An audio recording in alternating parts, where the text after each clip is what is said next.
हम वॉइस के बारे में स्टडी करेंगे, वॉइस यानी एक्टिव वॉइस और पैसिव वॉइस के बारे में स्टडी करेंगे। चलिए स्टार्ट करते हैं। लिखते हैं हम वॉइस जो है, वॉइस को दो पार्ट में डिवाइड किया गया है। कितने पार्ट में डिवाइड किया गया है? दो पार्ट में डिवाइड किया गया है। एक तो आपका एक्टिव वॉइस होता है, क्या होता है? एक्टिव वॉइस होता है, और दूसरा पैसिव वॉइस होता है। क्या होता है? पैसिव वॉइस होता है। देखिए अगर आपको बेस पता है, हमने आपको बताया था अगर आप कोई सेंटेंस फॉर्म करते हैं, क्या फॉर्म करते हैं? सेंटेंस फॉर्म करते हैं, तो सेंटेंस में सबसे इंपॉर्टेंट होता है आपका वर्ब। क्या होता है? वर्ब। अब हमने यहां पर यह बात क्यों कही कि सेंटेंस में सबसे ज्यादा इंपॉर्टेंट होता है वर्ब? यहां पर भी आपको पता चलेगा जो एक्टिव वॉइस सेंटेंस होगा, क्या होगा? जो एक्टिव वॉइस सेंटेंस होगा उसकी वर्ब में, और जो पैसिव वॉइस की वर्ब होगी उसकी वर्ब में हमेशा क्या होगा? डिफरेंट होगा।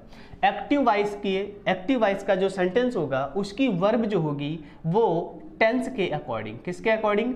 टेंस के अकॉर्डिंग वो इंडिफिनिट भी हो सकती है, वो कॉन्टिन्यूअस भी हो सकती है, वो परफेक्ट भी हो सकती है, और परफेक्ट कॉन्टिन्यूअस हो सकती है। यानी वो फर्स्ट फॉर्म भी हो सकती है, वो सेकंड फॉर्म भी हो सकती है, वो थर्ड फॉर्म भी हो सकती है, और वो फोर्थ फॉर्म या फिफ्थ फॉर्म। ये पांचों फॉर्म आपको कहाँ मिलेंगी?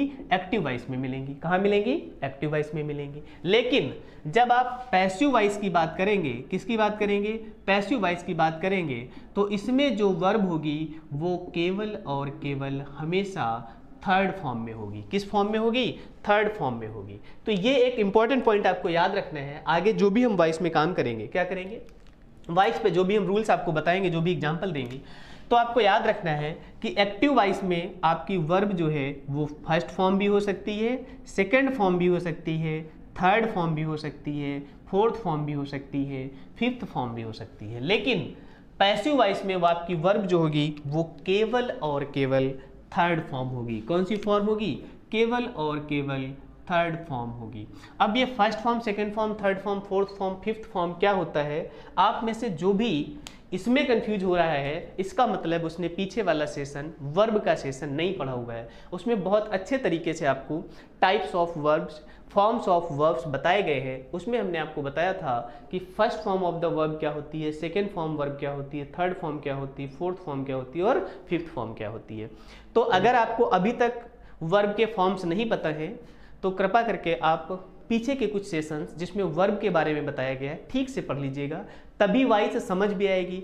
ऐसे आपको लगेगा कि आपने 1 घंटे टाइम भी खराब किया और आपको चीज़ें समझ भी नहीं आई। तो स्टेप बाय स्टेप पढ़ लीजिएगा। जो पीछे की चीज़ें हैं जब आपको रेडी हो जाएंगी, अगर आपको वर्ब रेडी हो जाएगा, क्योंकि वर्ब के ही बेस पर आपको वॉइस पढ़ना पड़ता है। क्या पढ़ना पड़ता है? अगर आपको वर्ब रेडी है, इसीलिए अनुभव के आधार पर, एक्सपीरियंस के बेस पर जो भी सिलेबस आपको कराया जा रहा है वो स्टेप बाय स्टेप इसलिए कराया जा रहा है कि पहले आपको वर्ब पता होना चाहिए। अगर आपको वर्ब ठीक से पता है तभी आप वॉइस कर पाएंगे ठीक से। क्या कर पाएंगे?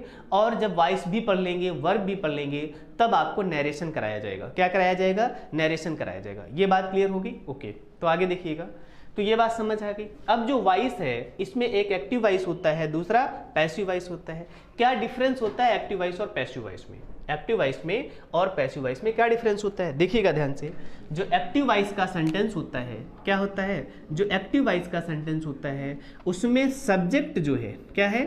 सब्जेक्ट जो है वो खुद एक्टिव होता है। क्या होता है? मतलब कार्य सब्जेक्ट के द्वारा किया जाता है। कार्य सब्जेक्ट के द्वारा किया जाता है। किसके द्वारा किया जाता है?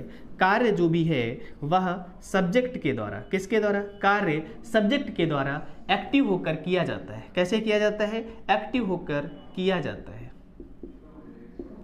क्या किया जाता है? कार्य जो है सब्जेक्ट के द्वारा एक्टिव होकर किया जाता है। एग्जाम्पल के लिए जैसे मैंने लिखा student reads book. Student reads book. यहां पर स्टूडेंट सब्जेक्ट है। क्या है? स्टूडेंट सब्जेक्ट है। और रीड कौन रीड कर रहा है? क्या कर रहा है? तो कार्य जो है स्टूडेंट के द्वारा, यानी सब्जेक्ट क्या है यहाँ पे? स्टूडेंट। क्या है?